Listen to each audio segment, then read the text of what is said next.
One of my beloved co-founders showed up at one of our sessions and said, yeah, I didn't work on the prototype, but I found out you can't learn Spanish on the internet.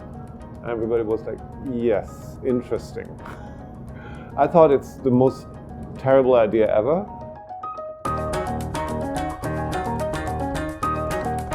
So I'm Markus Witte, I'm one of the founders and the CEO of Babbel.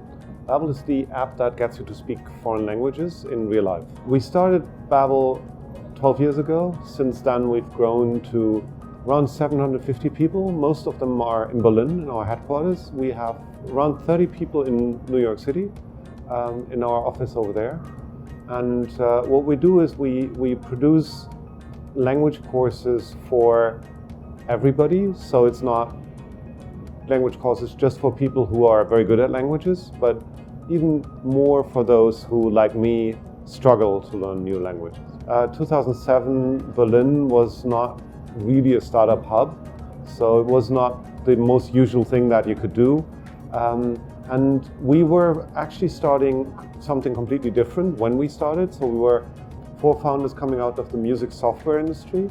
And the product that we originally were building was a music software collaboration tool. But then one of my beloved co-founders showed up at one of our sessions and said, yeah, I didn't work on the prototype, but I found out you can't learn Spanish on the internet. And everybody was like, yes, interesting. I thought it's the most terrible idea ever. And yeah, then again, we were kind of arrogant enough to think we, of all people, could solve that problem. And we were both wrong and right. So first we were wrong because the first product that we built was technically very sound. It was a good-looking product that people liked, but you could never learn a language with it. And you couldn't make money with it. So those were 2 flaws that after a short while we thought, we need to fix that. And from there came a pretty long learning journey. And what we today at Babbel say internally is we're a learning company, not only to the outside, but also in the inside. And that started from day one, because when the founders started to build this business, they had to learn all the time. And I came directly out of the music software industry, where I worked for 6 years in the online sector. And to there, I went from an academia job, so I taught cultural studies, and I have been teaching for a while and have loved that like nothing else. And is that teaching similar to the teaching that we do today? Absolutely not. Is the culture that we transport today as a part of the language courses, is that in any connection to cultural studies? No. I did more cultural theory, cultural history, but the constant factor is this knowledge that if you want to teach, you have to learn at the same time. If you're not a learner, you can't ever be a teacher. And when I was a young professor at university, the difference to the students is not that big. So I was constantly trying to bridge that difference and felt its problem. But now I understood that it's actually an advantage to struggle a bit and be on your toes to match learners' expectations.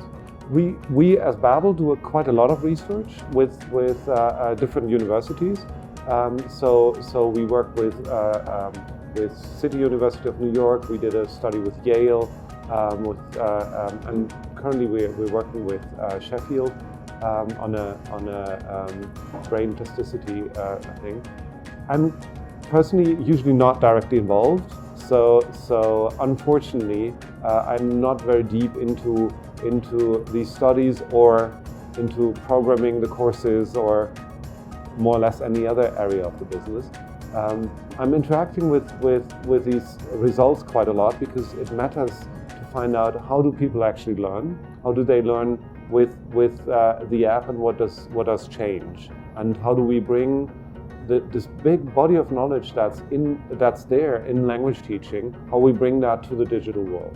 It is easier for us to work with universities in the Anglo-Saxon area, so also UK is pretty easy, but continental European universities seem to be geared towards working with larger corporates. If they work with the private sector, they are not so interested in working with smaller technology companies.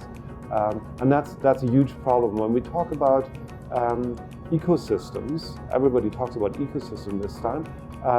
And if you look at the actual ecosystems that you find in the Boston area, in the Silicon Valley, and in other areas, it's usually a university at the center. And these universities are extremely connected to also small tech companies. And they would invite founders and people who work there to give lectures and help.